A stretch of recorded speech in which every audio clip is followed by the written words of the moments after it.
Well, welcome everyone. Thank you for joining us tonight for our last meeting of the year. Hard to believe we're even at that point. I've already called this meeting to order, and we're going to start with the Pledge of Allegiance. Could all stand, please? Hard to believe we're even at that point. I've already called this meeting to order, and we're going to start with the Pledge of Allegiance. Could all stand, please?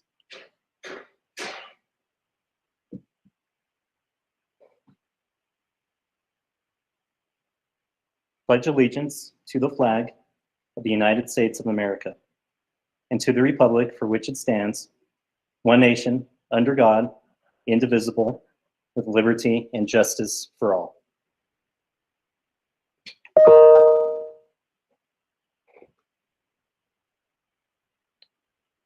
Superintendent Macaluso, do you have any corrections or modifications to the agenda?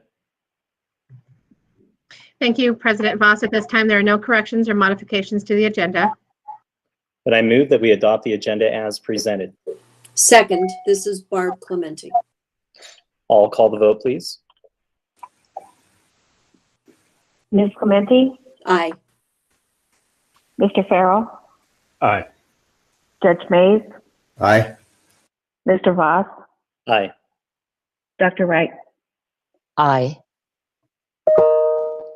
Next up, we have a student presentation. Superintendent Macaluso. Thank you, President Voss. Tonight, we are excited because we have a presentation from one of our schools. We have Principal Betsy DeCicero, who serves as principal of Hoff Elementary, and joining her, we have an instructional coach and interventionist, Angela Casados. And prior to their presentation, if I may, President Voss, prior to Thanksgiving vacation that Thursday, I received a correspondence from a parent and a community member of a student that attends Hoff. I don't know that Mrs. DeCicero is aware of this yet, but I will forward it to you so you can share with your staff. And sometimes we receive lots, we have many, each and every one of our schools are doing fabulous and great things for kids. And sometimes when things are going well, we don't really hear that they're going well. But when things are going wrong or there's a issue or a complaint, then those are readily available. And sometimes we hear that quite often if somebody is upset. And so I received this email correspondence, and I'd like to just share it with Ms. DeCicero and the board at this time, if I may. I'm just going to go ahead and read it. It says, "Hello, Superintendent Macaluso. This fall has been a complicated year in education." I think we could all agree with that statement. "Maybe the most complicated in our time. Being a prior secondary educator and currently working in higher education, I do have an understanding for what you are having to handle. And I am sure that you are receiving negative or frustrated feedback from parents because simply this is a frustrating time. I wanted to take the time to provide positive feedback. My son attends Hoff Elementary, and my husband and I are so thankful he is attending Hoff because of the amazing academic support that he is receiving. They have been so proactive in providing him the advanced academic support he needs, and even as he is about to do online school, we got a schedule of how they intend to keep him engaged during this complicated phase. He is excited for school and wants to go, and I believe that is due to the teachers and the curriculum. Principal DeCicero promised that she would make our child's success a priority, and she and her team, including Ms. Lewis, Mr. Davis, and others, have delivered across the board for our family. I have told other friends, even when they have expressed frustration, how lucky I feel that Hoff educators are doing their best to make lemonade out of lemons. Betsy has been an advocate for in-person education, which I appreciate, but most importantly, it's the little things, including continuous updated communication via phone and email. Every morning, seeing her and the teachers out welcoming students to school, and now going into online school, I know it will be a little different, and I believe she is putting in place the support structures to keep students connected to Hoff. She is a great leader and putting kids first, and I hope this email encourages you to give her some kudos. I am pleased to say we are happy with School District 60, and your Hoff educators are doing a yeoman's job of making school in 2020 be a positive experience for kids. So I want you to know, Mr. Cicero, those are high praises and affirmations, and so I will definitely get that sent to you so that you can share that with your staff. Thank you for everything that you're doing on behalf of kids. So without further ado, Mr. Cicero and Angela provided this presentation to our K-12 leaders so that they could in turn share with their staff. And so I'm going to introduce Mr. Cicero. Thank you so much. I hope we can live up to that welcome, but that means the world that you shared that with us tonight, and we would be excited to share that with our staff. Good evening, Superintendent Macaluso, President Voss, and members of the board. We are just thrilled to be here today to share with you an instructional strategy that we put into place at Hawk in our in-person learning in years past, and Mrs. Casados is really a huge asset to our school community, and she's working so closely with all of our teachers to help them feel supported and feel ready for remote learning. We tried to make kind of a seamless transition so that these math rotations we're going to share with you that were in place in person are continuing online so that our students are used to that engaging learning environment. And so we're going to present our screen. I hope it works. We're pretty nervous.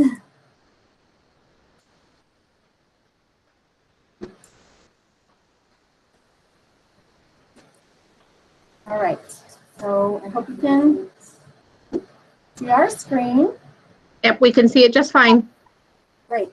Okay, so tonight we're going to share with you an innovative management strategy that we're using at Hawk, and I'm excited to share with you several other schools have reached out, and Mrs. Posados has been sharing this strategy with them as well to help us implement remote standards-aligned math instruction that includes formative assessment, which is a warm-up and an exit ticket in every lesson, and teacher-directed instruction, student-centered independent practice in a rotational or centers type of format. So you might be asking, what are math rotations? That's just a set of 3 or 4 activities that students complete individually or in a small group, and one activity that's teacher-directed. Students rotate through the activities in 15 to 20-minute intervals of time, so they're not just sitting there for 90 minutes of math instruction while a teacher is lecturing. They're engaged in their learning, they're moving around through these different activities. They can include games, problem solving, and critical thinking challenges, different tasks, or other independent activities. They provide multiple opportunities for students to practice a current skill or concept. They can be used as a spiral review to make sure we're bringing those past concepts back to the forefront again. And they can also be used to teach new content and review prior skills at the same time.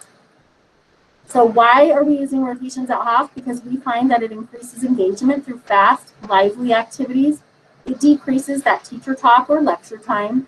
It gives more interactive tasks, so students are not just sitting and getting, they're actually doing something in the virtual environment. It increases their independence, and it's fluid and flexible in the tech world. There are lots of benefits to our students. We've seen that they benefit from a predictable instructional routine.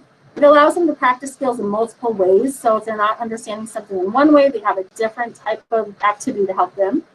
It promotes independence of learning, leads to increased engagement, allows for different learning styles, multiple touch points within the standard, provides that opportunity for productive struggle so we can meet our needs of our higher level students as well. And it also allows for both on and off screen options so we can balance the screen time, especially important now in the remote world. But there are also benefits for our teachers. Again, for them, it's a predictable instructional routine that they're used to. Frequent opportunities to teach and reteach in their small groups. Opportunity for more scaffolding for our students that need help, and enrichment for our above benchmark students. Provides the opportunity again for that spiraling of skills, a general opportunity to give personalized feedback to every student every single day. Allows more formative use of data to strategically group students and differentiate instruction to meet the needs of all of our students, from our special education students to our gifted learners. And we have quick rotations to see all students in a small group over the course of the week, or often the course of the day.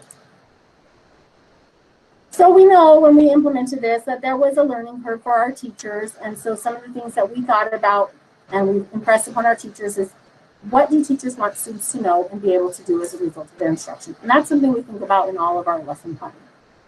We had to think about what tools our teachers had available for virtual learning. What skills would we have to teach our students in order for them to be able to use those tools independently?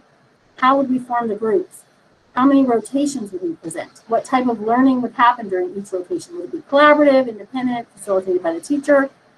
What learning activities are students familiar with or do they enjoy? And that's really the key part here to increase that engagement. And then what routines and procedures do teachers need in order to facilitate virtual rotations? And how are we going to hold students accountable for that? This next slide is just an example of the lesson planner that we use here at Hoff to plan our math instruction, and basically just to show you that when we plan a rotation or if we plan a regular teacher-directed instruction, we would use the same lesson planning. We would always start with the standard, what do students need to know, and how will they show us they know it, and then we backward plan from our exit ticket or that assessment piece. And then we think about the different rotation activities and the summary or the debrief, how students will show and talk about the standard. And we just have lots of different activities available. I'm not going to read them all to you, but these are just some of the things we have available for our teachers to implement in the rotations. And now Ms. Posados is going to walk you through a sample lesson. Hi. So good evening, Superintendent Macaluso, President Voss, and members of the board. Thanks for letting us be here tonight. We're excited to share all the exciting things we're doing at Hawk and some of the strategies that we've adapted our instruction to in order to meet the needs of our online students. So we've realized that students, especially while learning online and remotely, need exposure to quick-paced, lively lessons that are engaging and promote flexibility within the standards and skills. We've been working on implementing rotation or center-based lessons here at Hoff. With the continued support of T-Partner, we're having much success incorporating the 4-part math block schedule, and we'll continue to put this model into practice. So this is just kind of an example of what you might see in part of the planning process. This is an example of a schedule that includes the catch and release idea with a whole group mini lesson, independent student work time, and then back to the whole group for a summary and exit ticket.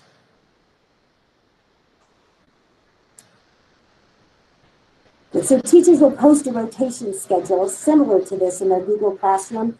The groups are based on formative and summative assessment data, including benchmark, below benchmark, well below benchmark, and benchmark groups. So it might look something like this in a teacher's Google Classroom. So each rotation title and accompanying links are posted under classwork with the heading or topic, math rotations. So during a typical rotation lesson, teachers would begin with a mini lesson using the suggested Engage New York activities. Nearpod presentations actually really lend themselves well for this whole group introduction to the objective. So then, go ahead, yeah, there you go. So this would be an example of the Nearpod lesson that a teacher might begin with for that whole group mini lesson. Yeah, that's it. Got a little technical. And they might see it. Yeah, so just kind of talking with the students. They'd always be on a Google Meet with us, so we'd be able to interact with them while they're viewing the Nearpod presentation. So Zern is one of the programs that I used for this particular lesson. It's just an AI platform available to teachers and students. It offers a short 5 to 15 minute interactive video aligned with the Engage New York modules. Each mission or lesson provides a tutoring session along with interactive questions that students can answer at their own pace. And then another option for the rotations that teachers can use as a formative assessment includes the independent practice in the form of a worksheet, a Google form, or in this case, the Google Slides. And it's a drag and drop activity, so it's really engaging and interactive. Google Slides allows students to work interactively on the day's skill or standards.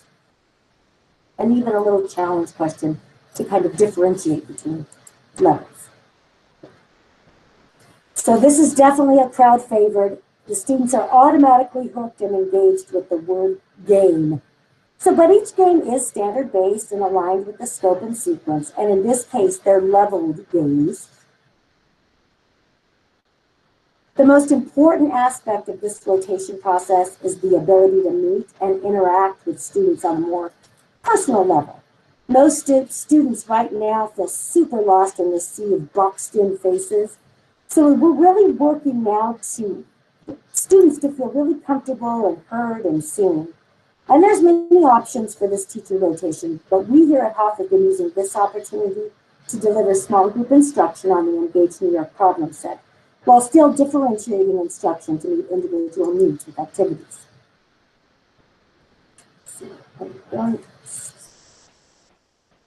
So teachers can make professional judgments as to when and how to implement rotations, either synchronously or asynchronously.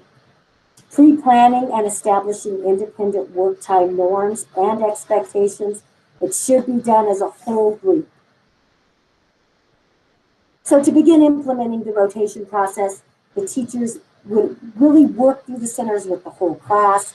They'd be reviewing the expectation and norms with them. They should always start with a minimum of like 2 to 3 different rotations and then gradually increasing the options. Students would need to be proficient at toggling between the tabs, muting their mics and computer volume, working independently with the various AI platforms, and monitoring their time at each station. But most importantly, teachers should begin each rotation time at about 5 minutes each, and then they gradually increase the time to build that stamina with the students.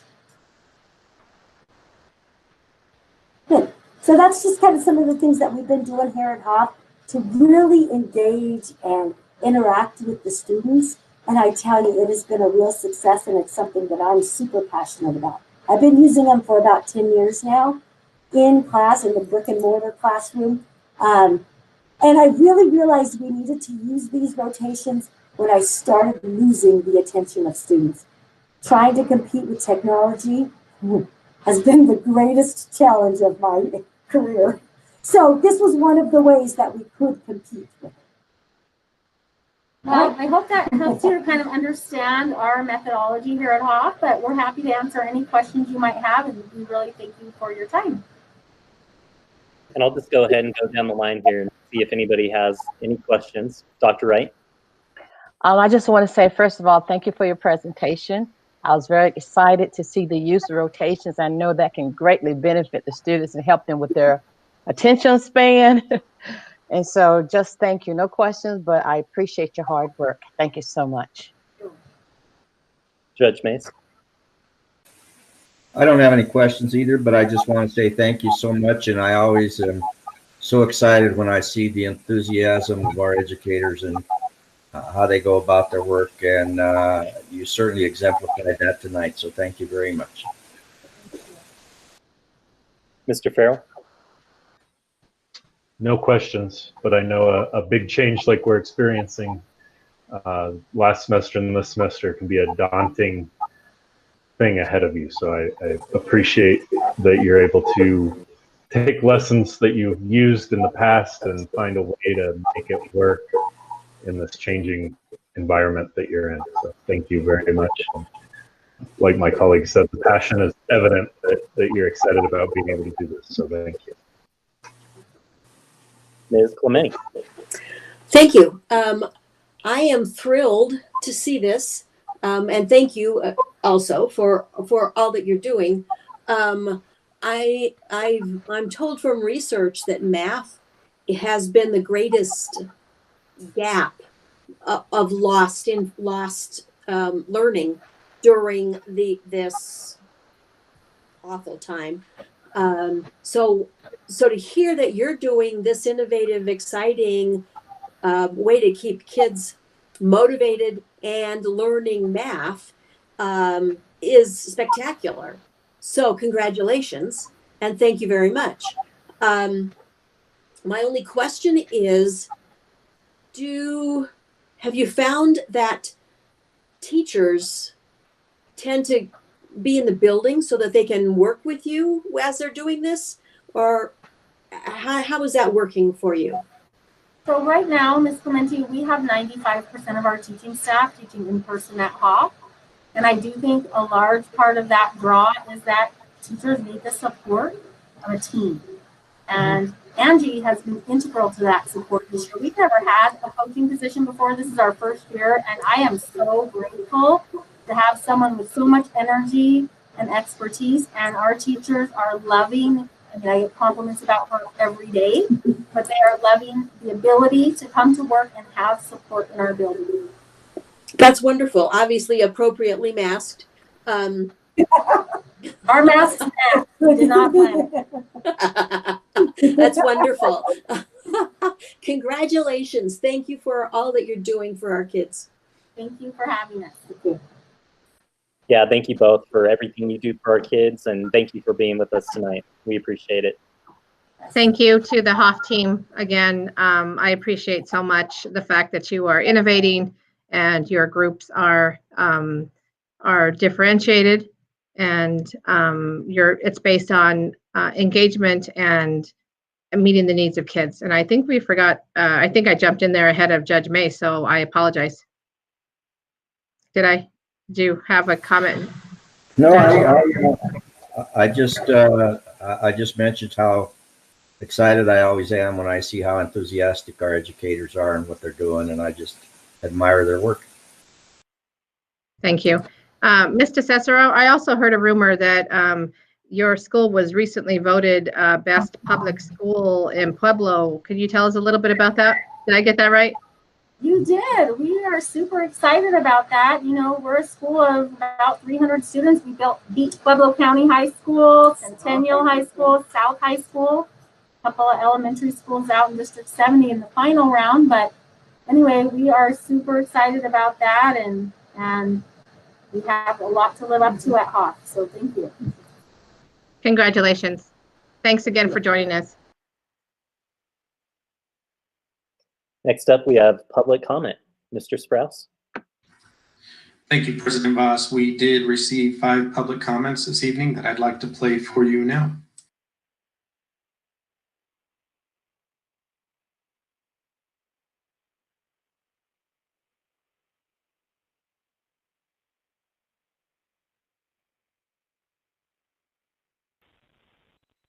Good evening, members of the Board of Education and Superintendent Macaluso. My name is Thomas Murray. I'm a teacher at Corwin International Magnet School. My email is thomas.murray@pueblocityschools.us. I am addressing you this evening with my concerns during these unprecedented times caused by the COVID-19 pandemic. I have personally written 3 letters to the Board and Superintendent Macaluso and received no response. The first concern I would like to address this evening is workload. When the school year started, middle school teachers were tasked with teaching 5 classes a day, answering upwards to 40 emails from students and parents each day, and then trying to find time to prepare and grade lessons. This was overwhelming. The district administration must have realized this because the high school schedule was changed to allow more time for teachers to plan, prepare, and grade. I understand that when you develop the plan, you do not know what the situation will bring. My hope now is that after the workload grievance hearing on December 1st, adjustments have been made so that when we return to school, the workload is manageable. The second concern I would like to address is the inaccurate COVID reporting put forth by the administration. When I checked the COVID dashboard on Tuesday the 17th of November, it reported that Corwin had no students out, no courthouse out, and no positive cases. I know this to be false because I was on quarantine along with one of my classes. Finally, I would like to address communication with the board. I checked with my colleagues at Corwin to see if they had made any contact with the board. There were 13 personal letters sent between July and November 2020. The 5 letters sent in July were all met with personal responses. The 8 letters sent between September and November received either no reply or a cursory "thank you for sharing." One of my letters was referred to President Voss by Ms. Clementi, and even then I could not get a response. I hope as we turn the corner to the new year, the board, the superintendent, and teachers can all work together to reach manageable workload levels, better COVID communication, and create a safe and healthy workplace for everyone. Thank you for your time. Thank you, Thomas.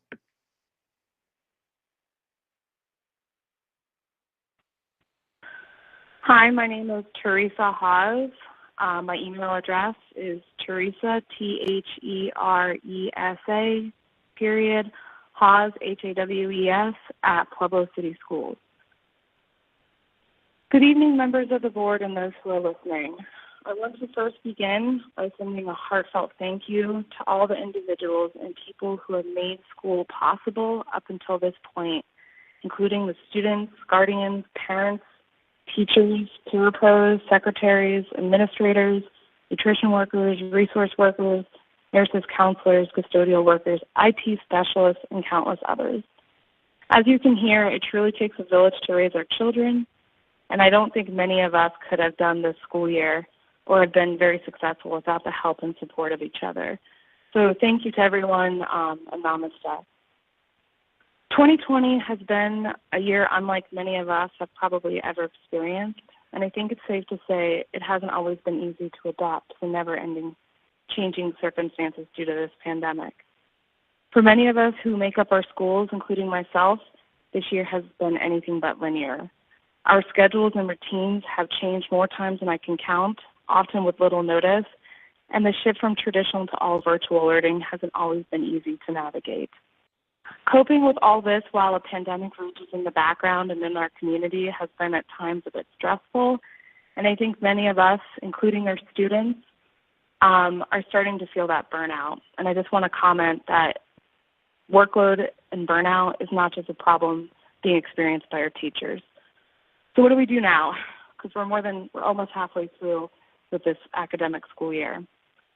Looking ahead to 2021, I think many of us are aware that we aren't out of the woods yet, and there will be additional challenges and obstacles to overcome. This includes, but isn't limited to, student attendance and achievement, employee workload or burnout, and safely returning to in-person instruction. Time in and time out, these board meetings represent the voices and perspectives of a very few, oftentimes people who haven't been in a classroom in over a year. Rarely are students, educators, counselors, school administrators, and the countless others provided a platform to speak and address district leadership publicly on issues and concerns within the district.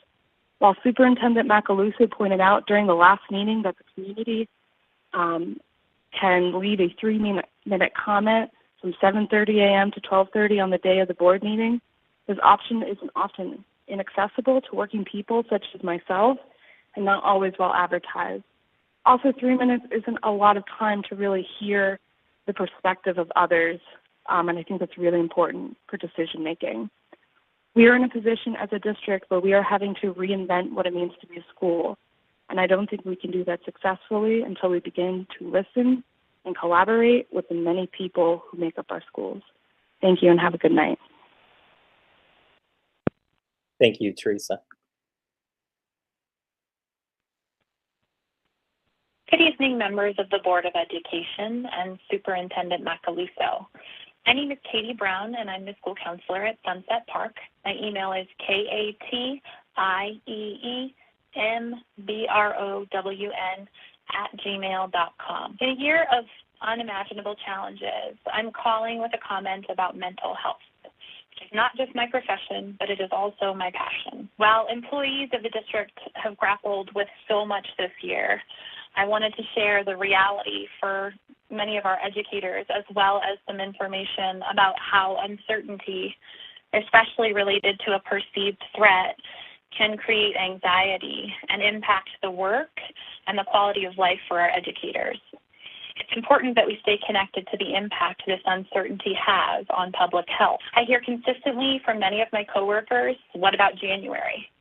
If only we knew what community numbers will look like and what the administration's expectations will be. We are called on frequently to be flexible, and that is exactly what we've done.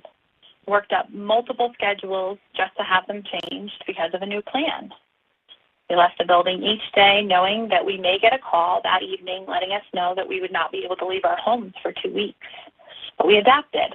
And now with even more questions looming about a COVID surge upon a surge, our educators wait with uncertainty for whatever we will be directed to do following winter break. What the very talented neuroscientists at the University of California, San Francisco have found is, quote, The problem is that imagining and predicting and preparing for bad outcomes can take a toll on us psychologically and biologically.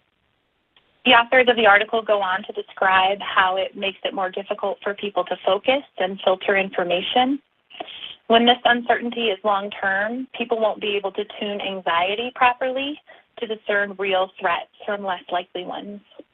Quote, in the long term, prolonged activation of the biological stress response can have a toxic effect on the brain and the rest of the body, increasing risk for both psychiatric disorders and chronic physical diseases. I'll send you this article so that you're all able to review this information. We cannot live at this level of uncertainty for an undetermined amount of time. Our employees, their families, our community, they're all counting on you to do right by all of us. Protect the mental health and the physical health of our teachers, counselors, and nurses so that they can continue to do the work that they love, educating. Honor us by committing to specific, understandable, and predictable conditions at which we will transition to remote learning so that we can prepare ourselves and give the families we serve the same certainty and ability to plan. Thank you. Thank you, Katie.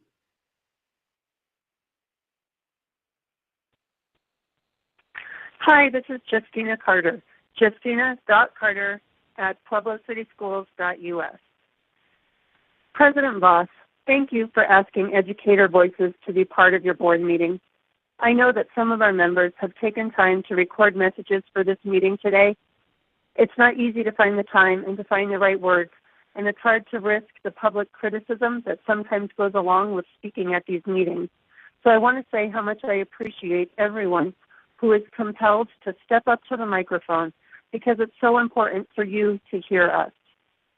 Safety during the pandemic is a critical issue all over Colorado, and the PEA is a strong supporter of collaborative efforts between labor groups and employers. All workers should be afforded the opportunity to have a safe working environment and be part of decision-making to determine the safest place they can effectively work from.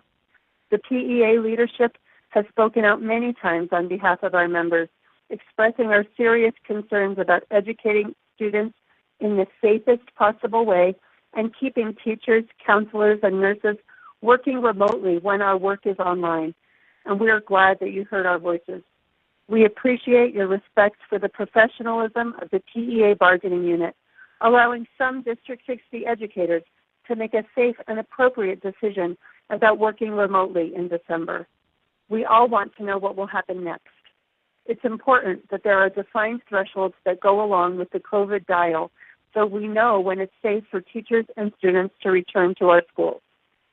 Like our PEA president, Mike Mays, said in his letter to you, we need clear metrics and thresholds to help students, parents, educators, and our community understand and prepare for in-person, hybrid, and remote learning during the pandemic.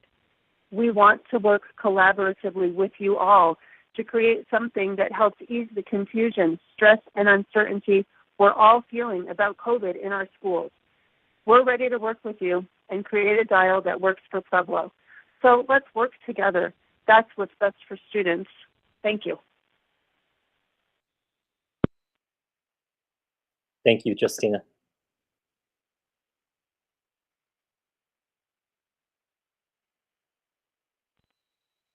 Gina Roman Otero. Email is virginia.romanotero@pueblocityschools.us. Hello, board members and Superintendent Macaluso. My name is Gina Roman Otero, and I'm a teacher in the district. I have some concerns about when students will be returning to in-person learning. I hope that the plan isn't to just return after Christmas break because this arbitrary date has already been set. There needs to be a plan with set criteria that is transparent to everyone. Right now, I have no idea how many cases of COVID-19, if any, are in my school or in the district. I don't trust that the district is being forthcoming about the number of COVID-19 cases in the district. There needs to be a real plan on how to keep students safe. That is certain. But how are you going to keep teachers, and staff safe. PEA and many other unions in the state are working together to come up with a plan. I'm asking you to work with them to ensure that the safety of our teachers and staff is important. With the number of COVID-19 cases on the rise in Pueblo and in the state of Colorado, you need to do everything you can to protect the lives of those of us on the front line. Thank you. Thank you, Gina. We'll move now to 7.0, Communications Board Comments. Are there any communications anyone on the board would like to share? Yes. First of all, I just want to say that I had an opportunity to attend the NAACP State Conference on December the 5th, and there were several state legislators, local and statewide leaders that attended also, as well as community members. And it was a very, very beneficial, awesome experience with much information. Several topics were discussed concerning education and some of the things we've talked about tonight, mental health, and the subject of SROs and their roles came in. But I just thought that it was well planned, well implemented, and I really gained a lot from that, so I'm grateful. And then secondly, I would just like to say I too that come from our community, and so I hear tonight that perhaps we need to revisit the time frame that we allow for the 7:30 to 12:30, and or maybe we need to look at what venue we could use to allow for teachers, people in the communities to have maybe more time to share with the board.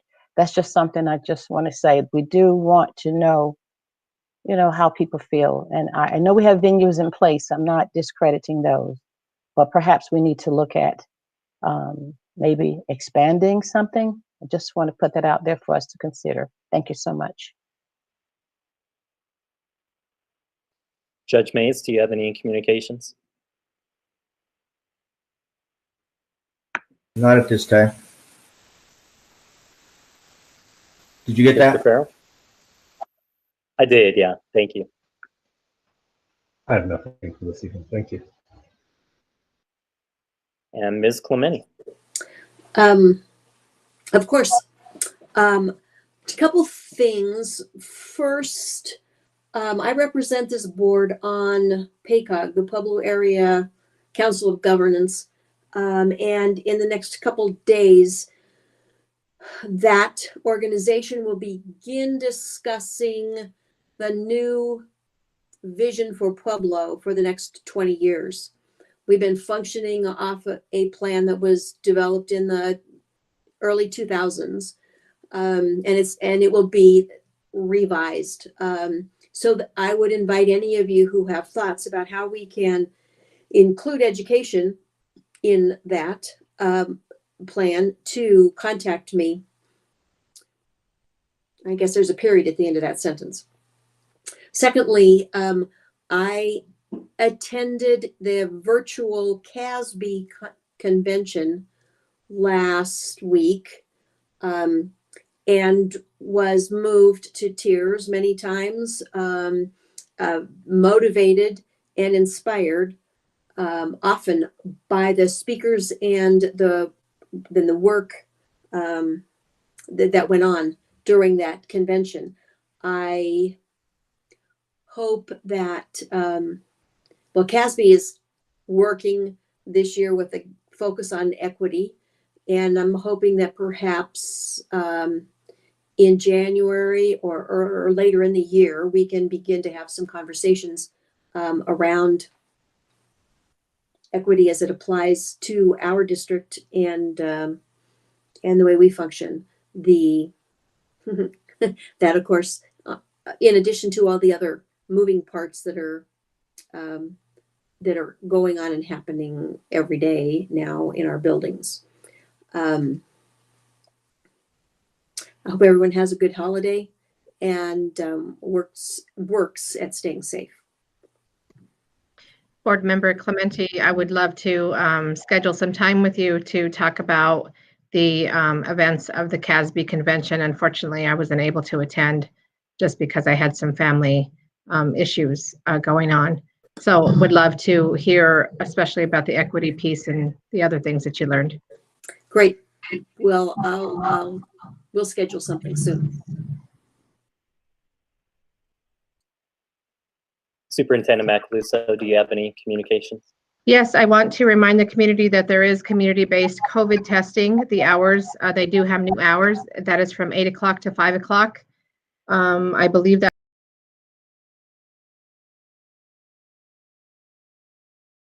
open a new site. So in addition to the Colorado State Fairgrounds site, they do have a site at the Pueblo Mall. I believe it's in the old Sears area of Sears there. The other thing that I want to mention is that we are pleased that our school resource officers have coordinated a holiday gift giveaway for all of our elementary students, every single one of them. That is a partnership in conjunction with Toys for Tots Foundation, and that will be happening, I guess it's this week, Wednesday, Thursday, and then Monday and Tuesday of the following week. And they've coordinated with all of our elementary schools, and they will be giving those out at specific locations. And they've already communicated to all of our families, so we're looking forward to that, and we're very appreciative of the work that our school resource officers do on behalf of our kids.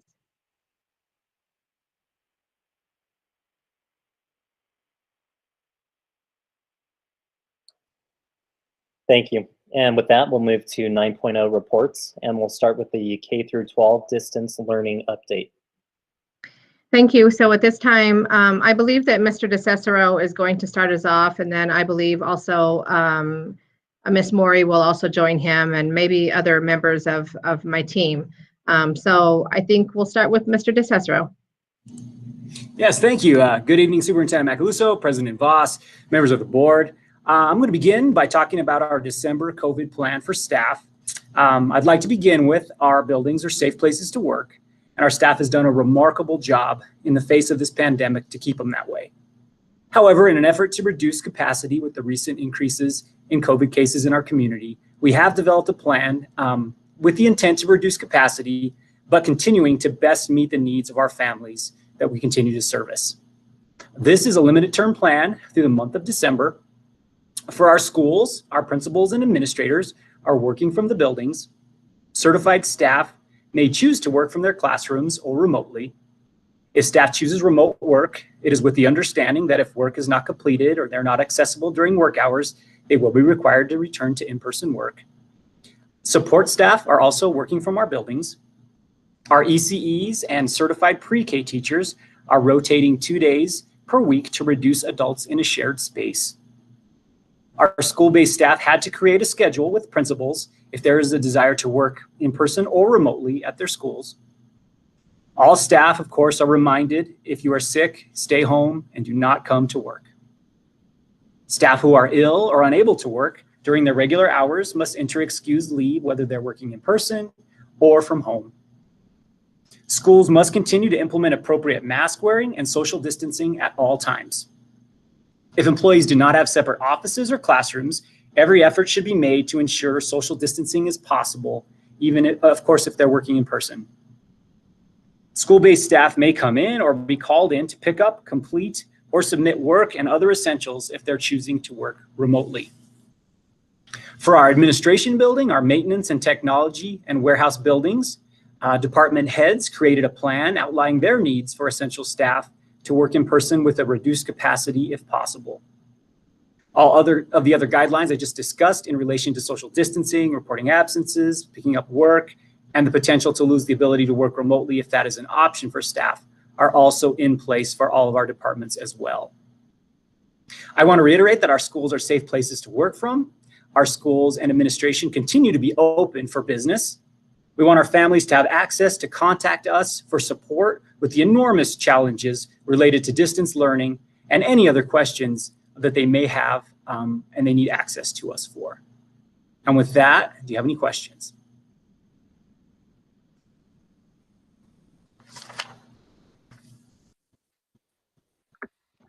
I have a question. I'm not seeing any. Oh, okay. I'll talk to you. Okay, thank you so much. Thank you for the update. I just have a quick question. You mentioned, clarify for me, you mentioned certified staff and you mentioned support staff. I think one group you said had flexibility and the other one had to come into the school building. If so, can you help me understand the difference? Thank you. Sure. So our support staff, which includes, secretaries, paraprofessionals, custodians, EAs, community advocates, health techs, instructional tutors, campus security, and there's probably many more that I'm forgetting about.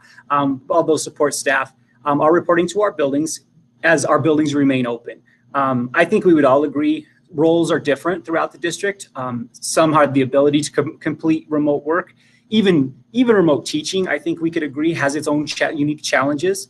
And some of these other roles truly are, we value our support staff, we value our classified staff, we want to continue to use them the best way we can. Some of their roles just don't support remote work from home. And we want to keep them working as long as possible and doing their jobs to keep our schools open to the best of our ability. Thank you. I appreciate that. Specifically the paraprofessionals, because I know in a classroom, typically they work side by side with teachers. So address the need for the paraprofessional to come into the building. Thank you.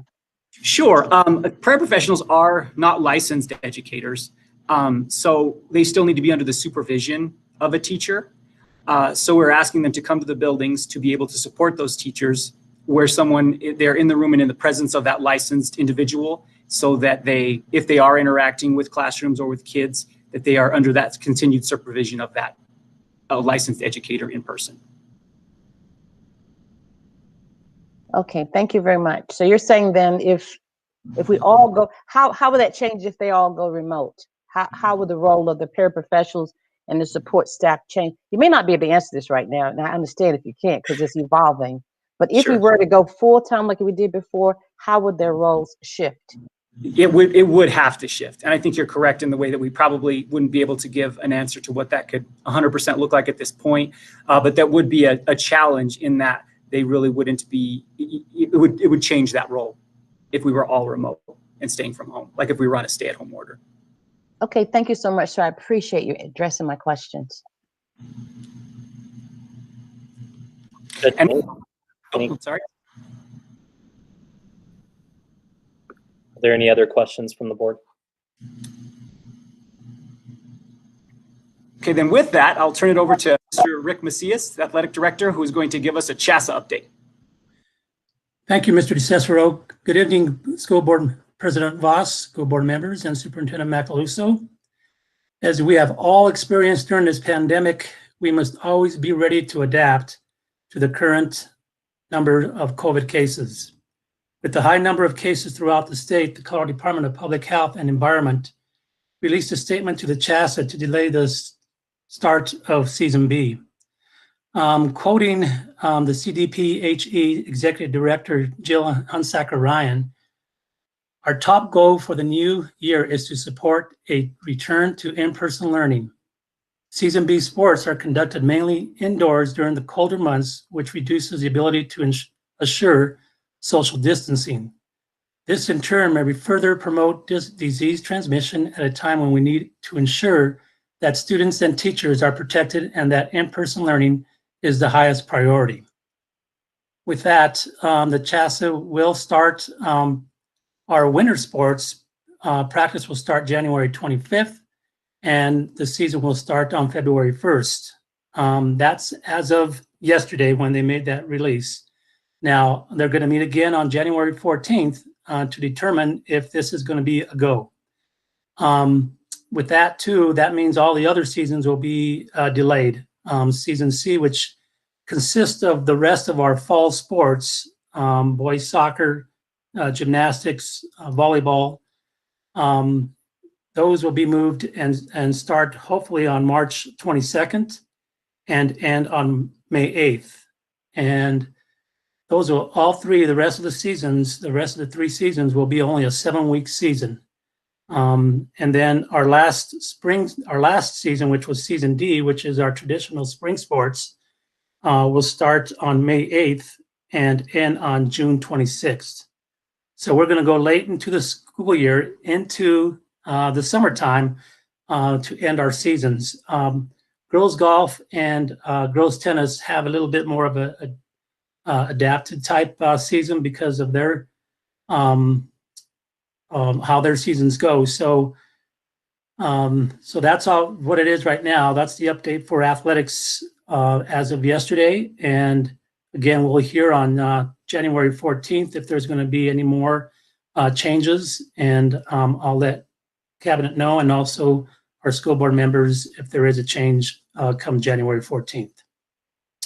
Any questions?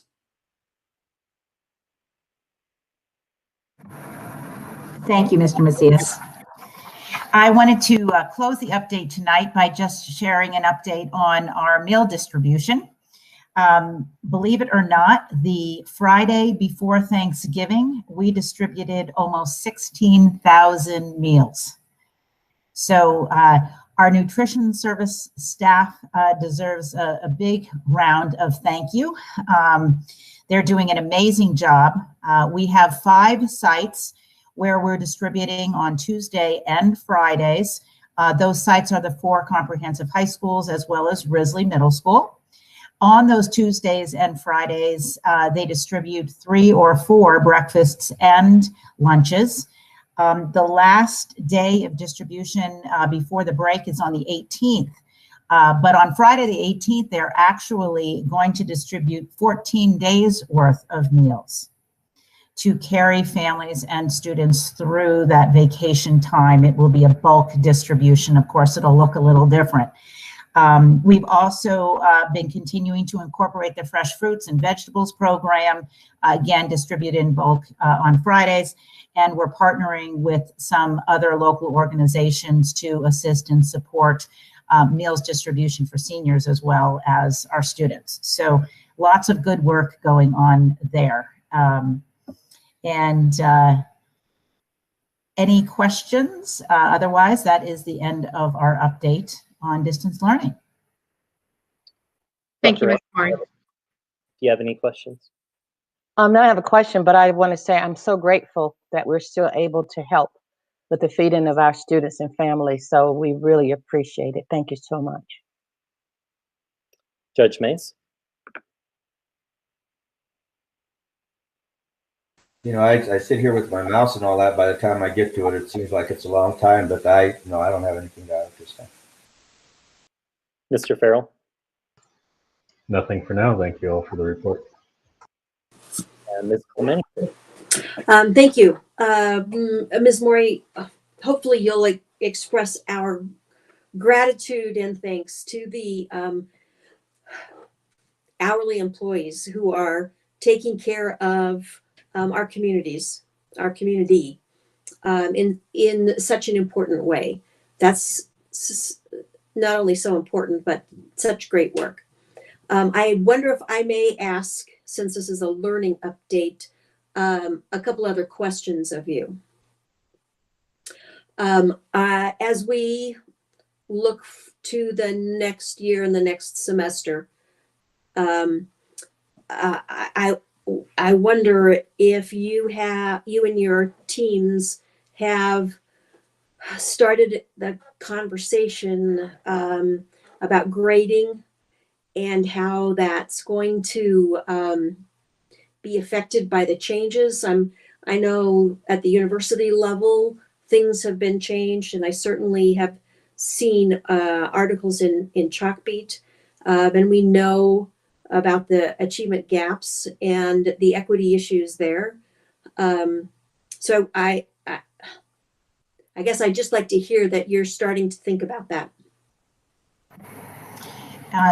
Ms. Clementi, that was a very timely question, in that I think you're aware that our 9th grade student success grant has included a variety of professional development opportunities for both our administrators, specific to high school, of course, and teachers. And at one of the recent presentations, which was optional, and it was opened up to a number of staff at all of our high schools, they started talking about grading and the impact of some of the what I would call traditional practices that are in many of our schools across the nation. And it sparked a real interest in those, particularly some of the teachers who wanted to jump on board to consider some changes and to explore the impact potentially on equity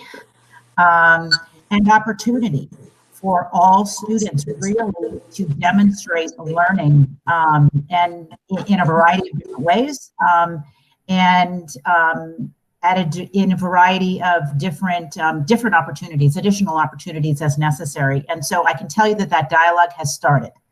And I think it's something that will continue throughout the rest of this school year and likely into next school year as well. Wonderful. I'm glad to hear that. Thank you. And lastly, I'm just beginning to wonder, I know that at the state level, they've assured us that if there are tests, they won't be used for teacher evaluations or school-based accountability. But have I've not heard, have you heard whether there will be any adjustments or waivers needed for the statutory number of hours that we're required to instruct students?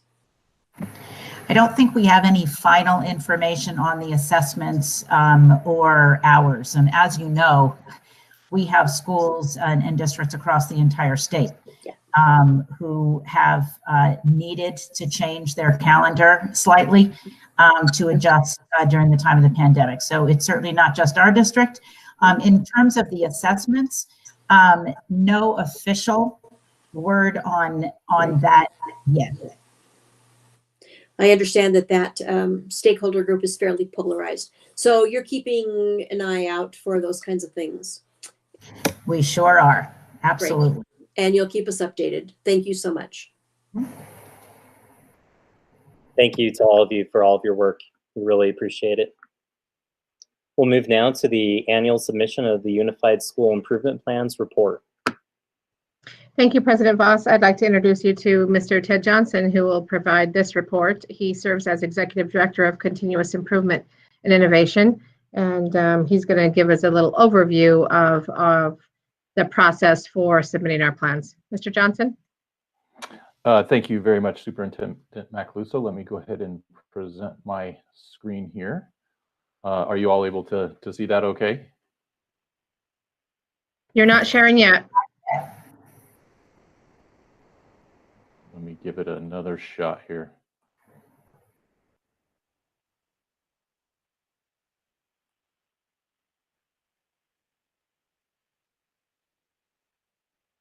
Okay, it looks like it's working, Mr. Johnson. Okay, great. Thank you very much. Good evening, Superintendent Macaluso, President Voss, and members of the board.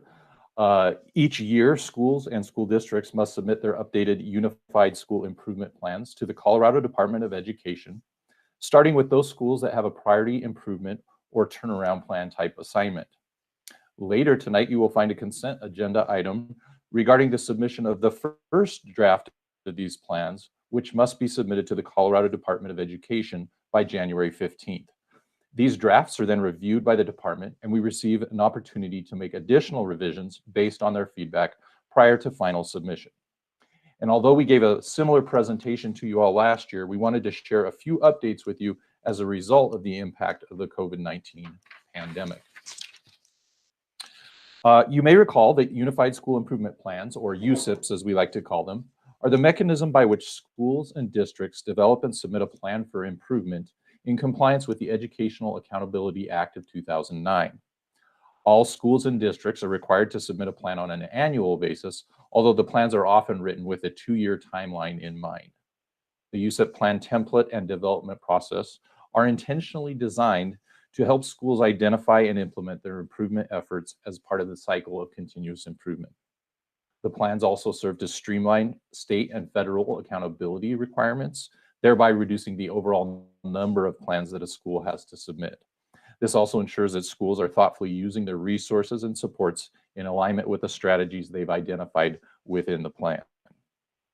Our schools that are on the clock with a turnaround or priority improvement plan type receive additional review, feedback, and support in the USIP process. This occurs first with us at the district level and then again at the state level. The USIP plan and process is also an opportunity for stakeholders to review the status of the school and provide input into the plan. Once all revisions are completed and USIPs are submitted in their final form to CDE, they are published on the CDE website and become publicly available. Just as a reminder, the USIP has several components that schools must address prior to submission. To complete a USIP, a school first has to analyze their trends. They'll look at their academic data for the past 3 years with a focus on the results from the current year. And in this phase, schools analyze whether or not they've seen an increase, a decrease, or a flat rate of change in their performance over time. They look at the overall performance of their school as well as subgroups of students. So they'll look at the performance of subgroups such as students with an IEP, minority students, or students that qualify for free and reduced lunch.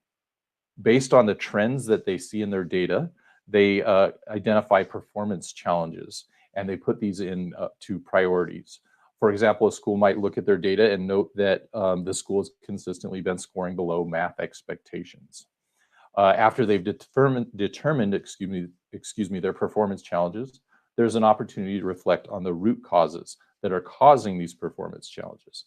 And in the USIP, identified root causes must identify those things over which the school has control. This is a really difficult yet critical phase, as the school must be kind of brutally honest and reflective and take ownership of their improvement efforts and their results. After identifying the root causes, the school will then establish major improvement strategies with specific action steps that the school is going to implement. These strategies, when implemented, should seek to eliminate the root cause that are creating the performance challenge that they've identified. The school team will also identify benchmarks to monitor the implementation of their improvement strategies throughout the year. And then finally, school teams will set performance targets that they will seek to achieve over the course of the next couple of years. And those targets are reviewed annually. There are a few changes this year about the USIP process.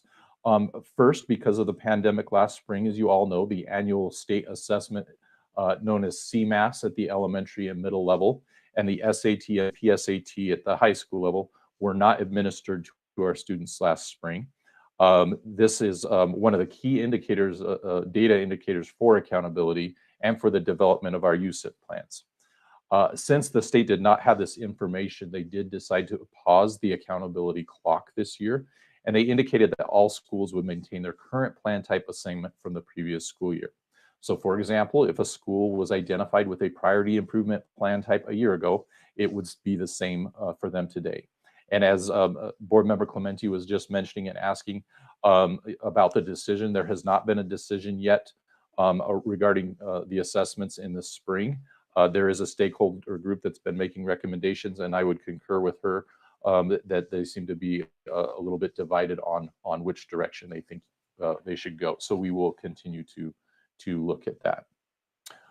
While we await that decision on assessments and how the accountability clock will work moving forward, we have continued to work on our USIPs and revise them so that the drafts that the priority improvement and turnaround schools need to submit will be ready for CDE next month. Lacking that CMAS data, many schools have looked at any available data that they may have had or have given prior to the school shutdown in March. They've also reviewed the strategies that they put into place last fall in order to focus more on those areas that are deemed feasible and can still drive the school towards an improvement. And at the district level, we've engaged with principals again on their USIP drafts. This began back in October at the K-12 principals meeting, where all of our leaders received a refresher on the USIP and where we discussed some of those targets or areas for improvement that might be prioritized in light of the pandemic. We then took, after the refresher, we focused really in on our turnaround and priority improvement schools, and we worked with them in that workshop approach model during several sessions that took place in October, November, and even as recently as last week in December, to look at their plans and provide feedback and suggestions to help them create plans that are relevant in our current context. Prioritized schools have had this opportunity to work with our assessment specialists and our executive directors to review and revise their USIP drafts as appropriate. Last year was the first year we implemented that workshop model, and we found a lot of success with that. One of the things that we've noticed this year is because we put so much effort, and our leaders put so much effort into working on their USIPs last year to make sure that they were succinct and clear and updated. We've had a little bit easier of a time with that this year. That means most schools are in a pretty good position at this point and do need to make some adjustments, but they're not major rewrites or revisions. We have asked our schools to focus on some priority areas. One is updating their description of their school to identify those significant school level changes, such as the number of students that are online versus students that are in person this year. Since they didn't have data when and where it's been appropriate, they've looked at any local measures that they might have had from the spring and included those when it made sense to do so. We've really had them look at their action planning. When they have those action steps, they may add, remove, or adapt those items based on whether or not they're applicable, the timelines, and then we've also asked them to include specific progress monitoring targets for students, including their online versus in-person students, as well as students with an IEP when they set those targets. And then finally, schools are considering any additional targets that they may feel that are important for them to monitor moving forward. I do want to just change topics for a moment and talk about how the submission of the drafts is informed by school performance and plan type assignments. Each year, schools receive one of 4 plan type assignments. The top 2 tiers are performance and improvement, and the bottom 2 tiers are priority improvement and turnaround. And if you recall, those schools that are identified as priority improvement or turnaround are considered to be on the clock. The district accreditation for their plans type is similar. They do add one additional rating category at the top called distinction. This chart ought to look familiar to all of you. Because of the pause, the schools have remained in the same plan type assignment from a year ago.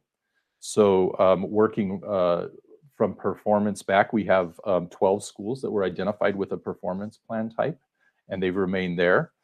12 schools with an improvement plan type. We have 7 schools that have a priority improvement plan type, and 1 school that is listed at the turnaround level.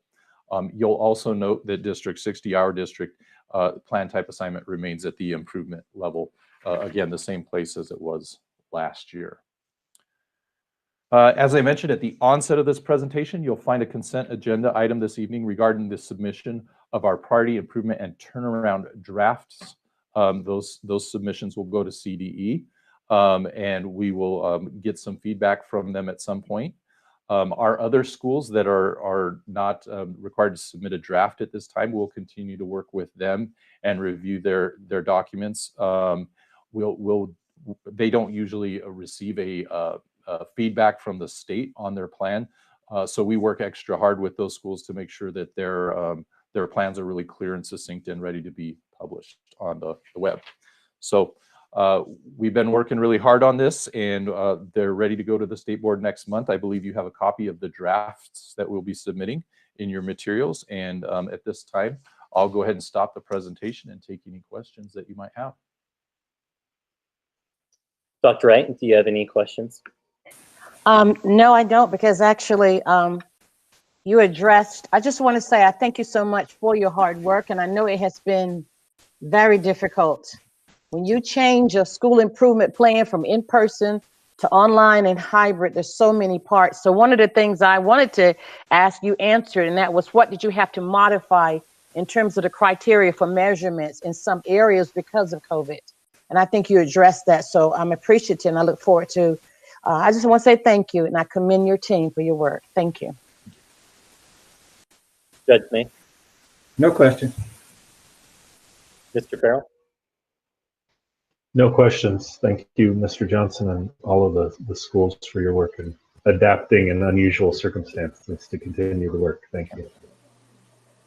Ms. Clementi? Thank you. I have one comment. Whoever changed the format, thank you. The new formatting is easier to read, easier to access information in, and I'm much appreciative of that. Thank you very much. And my question is, now that we're not having CMAS testing or the big state testing, are we able to rely? I don't want this to sound wrong. How much are we able to actually use teacher assessments? Teachers know where their kids are and what they need and that kind of thing. Were those included in this planning, or is that happening regularly anyway? Yeah, so the submission of current local data, it hasn't been a really strong requirement from CDE to submit those in the USIP drafts. That said, all of our schools and our teachers continue to look at data. We are doing local assessments with local data. That includes everything from exit tickets that teachers might be generating on a daily basis for their instruction to some of our unit and module assessments that are available with our adopted curriculum, and then some of the other measures with DIBELS and things. I think what's really important, and you make a very good point, is that our teachers really do constantly assess and think about how their students are doing. So even with those local measures, I think we're always taking a look and saying, what does this data mean? Particularly when students might be online, or the assessment metrics are a little different because of some kids taking them from their home and some taking them in a classroom. We really rely on that teacher expertise to get a sense of where they're at. So that's kind of how we've been measuring Great. that. I'm glad to hear that we're using that expertise and relying on it. Thank you. Thank you, Mr. Johnson, for your presentation. Next up, we have the 2021 Hourly Employee Salary Schedule Report. Thank you, President Voss. As you know, that the state of Colorado did increase the minimum wage. And so we have Mr. DeCicero, and we also have Mr. Whiting, Director of Human Resources, here to present the salary schedule. Mr. Whiting. Thank you, Superintendent Macaluso. President Voss and members of the board, it is a pleasure as always. I'll try to be fast and still informative for sure. With the minimum wages, as Superintendent Macaluso mentioned, Amendment 70 was passed by voters in 2016. It took minimum wage from $8.31 an hour to $12 an hour by the year 2020. We just finished that. What a lot of people forgot, including those in my profession, was that that amendment also included an annual increase every year thereafter tied to the CPI for the state. And so minimum wage this year, the state did their math and magic and has increased minimum wage for 2021 to $12.32 an hour. In the discussions that we had, we felt that due to kind of the randomness of 32 cents and in conjunction with how our salary schedules work, it would be an opportunity to offer slightly above the minimum this year. The proposal on the consent agenda salary schedules shows increases to the hourly athletic schedule, the hourly classified and skilled schedules, and the nutrition worker salary schedule of 50 cents. This is more than what is required, but provides us the opportunity to move now and in the coming years in a direction to offer even our lowest paid positions more than the minimum that's required. It can help break us off of the minimum wage that we've been at for so long. That is a summary of my presentation. Do you guys have any questions for me? Dr. Wright, no questions. Judge Mays? No, thank you. Mr. Farrell, nothing for you? Nothing, thank you. Ms. Clemente? This is a statutory change. How much were the collective bargaining units involved in these discussions and changes? There is only one collective bargaining unit, that's AFSCME, that's involved with the minimum wage. They're the nutrition workers union. I contacted them and reached out to them with their proposal. Their board voted on it and accepted those changes as well. So terrific. Thank you. Glad to hear that. Mr. Whiting, thank you as always. Absolutely. Next up, we have 11.0, the consent agenda. Are there any consent agenda items anyone would like to be removed to be voted on separately?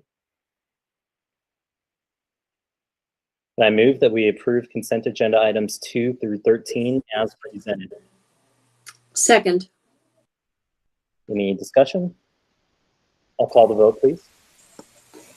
Ms. Clementi? Aye. Mr. Farrell? Aye. Judge Mays? Aye. Mr. Voss? Aye. Dr. Wright? Aye. We'll move now to 12.0 action items. Superintendent Macaluso. Thank you, President Voss. The first action item is the certification of the 2020 mill levy property tax collection. Mr. Horner? Good evening. Each year in December, we need to certify our mill levy for the following years, which covers our general fund and our bond fund. We are not raising any. We are at the statutory 27 mills on our general fund, and I propose to keep the bond fund at the 18 mills. We are selling the additional 10.64 million bonds tomorrow, which we'll have to make interest payment on those in June. And I feel like the 18 mills still works fine for the current time. So we would ask your approval of this so we can meet the deadlines of turning this into the county and the state. Any questions?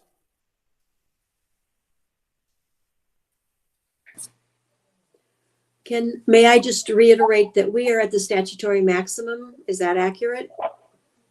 Yes, we're at the 27 mills. And have been for some time. For an extended period of time, yes. Great. Do you have any idea what surrounding districts or counties are, what their level of levy is? I have a list of every district, like Pueblo County's at the 27 mil. When you get up into El Paso, let me move back up the sheet just a little bit.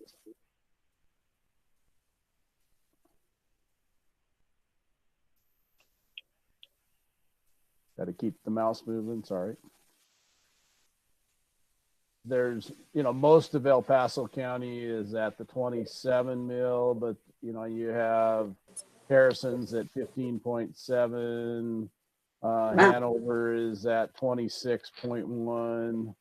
But then you get out into some of the other counties, that are down in the 6, 7, 8, 9 mills, depending on what their resources are and things. So there is a diverse rate out there, and that's part of what I know is being addressed in that, was it House Bill 1418 that passed, was trying to start looking Finish at that. Thank you.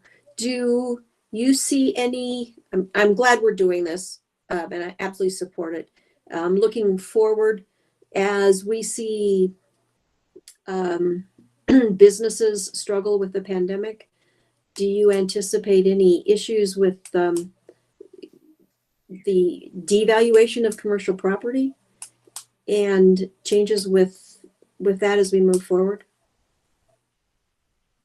Hopefully not. Really? I don't have a crystal ball enough to know. Assessed value went up slightly with that documentation that I shared with you. You can see the history. And I think that's the overall trend. You lose a little bit, but a huge part of our increase in Pueblo is, tax exempt essentially, because of the TIFs and those things. So we don't see the huge increases that we would in some other areas. So it's pretty stable right now. Thank you.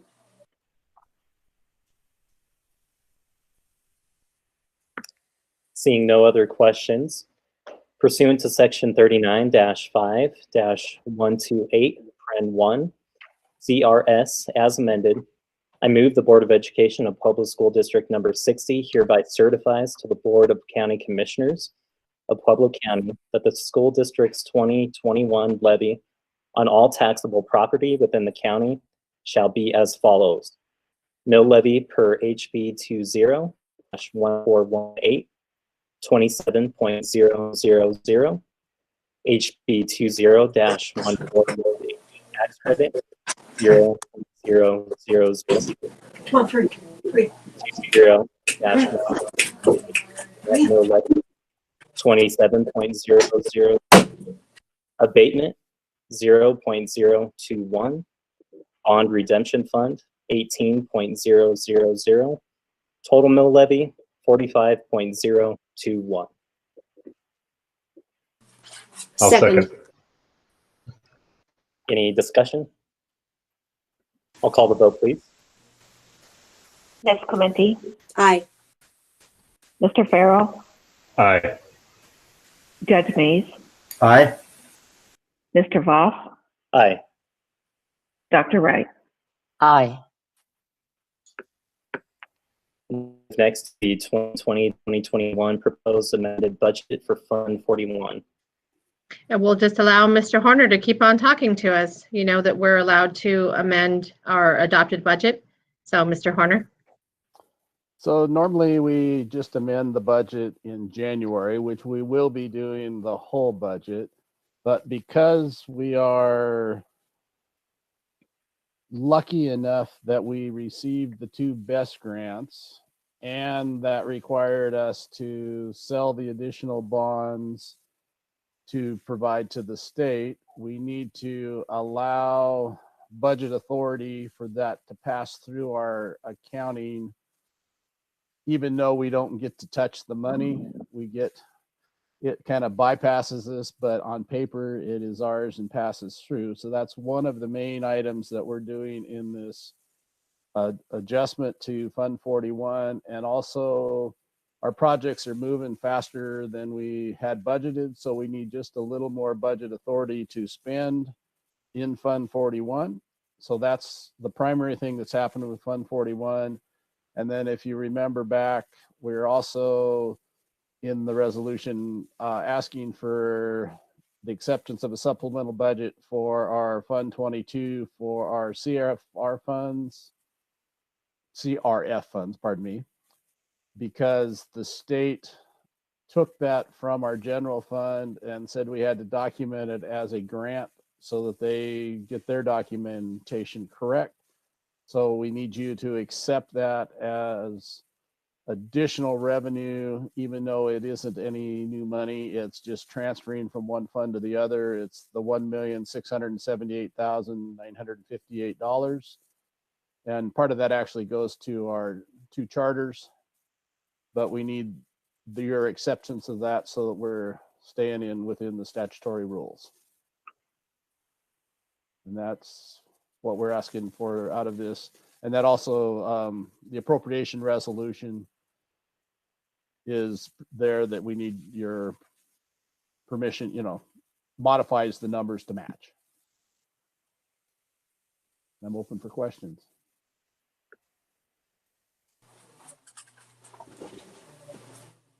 Seeing no questions, Ms. Clementi? Sorry. First of all, thank you, Mr. Horner. It's wonderful to be able to trust the work that you and your team does as with keeping track of all of this. And I'm excited about all of these changes that you've mentioned. I have one question. We end up with some COVID money expiring or whatever in December? Has that caused any issues for us? And do you expect any rescission from the state? As far as, yes, there is COVID money that expires. The CRF funds had to be spent by December, and we believe we are completely on track to get that done. We need the payroll that gets paid in another week and a half to verify that our numbers, because we're using it for increased instructional time. So that takes care of that. There is not a real rescission that I have seen yet, but as of yesterday, they came out with a new run that has substantial reduction of funding on PPR. The state overestimated, best we can figure out, we're all the business managers trying to understand this, that the state overestimated the at-risk population substantially. And so when they see the actual numbers, so it isn't there. So they made a reduction of that. That's not a rescission. That's just modifications of it. Right now, the run shows us down 160.91, almost $161 per student this fiscal year. So that is a scramble that we're working on. So that's about $3.5 million on that piece. So there's some things going on. Luckily, we had the CRF funds that generated money. So I don't anticipate we're in bad shape, but we would have been in disastrous shape if that hadn't happened, because we have declining enrollment and they took this $160 away for us. And it's different for every district. Sure. Some of them are 80, 90, some of them are 120, because they overestimated our at-risk and, you know, our decline in enrollment. It surprised all of us when we heard about this last week. Yeah, that was a huge surprise. So we'll talk more about this in the January modification. Okay. Again, thank you.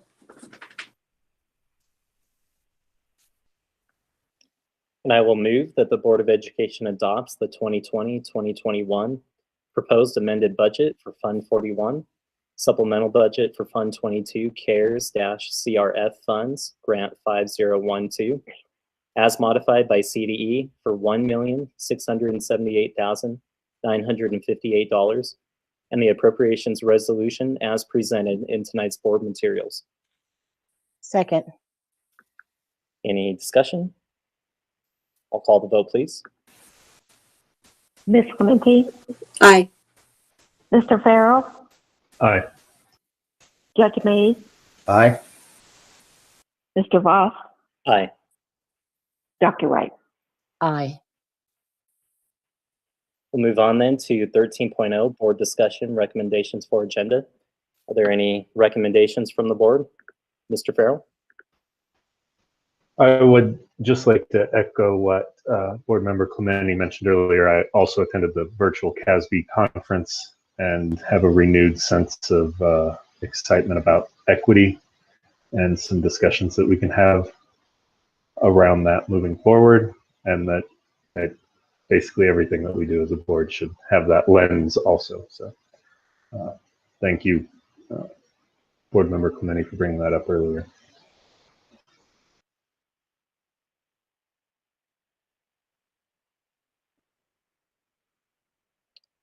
Any other recommendations?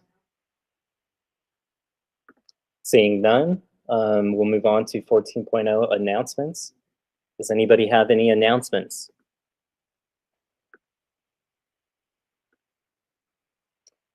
Okay, well, I just want to say happy holidays and we'll see you all next year. Thank you, everyone. With that, we are adjourned. Thank you very much. Have a good evening. Thanks, everyone.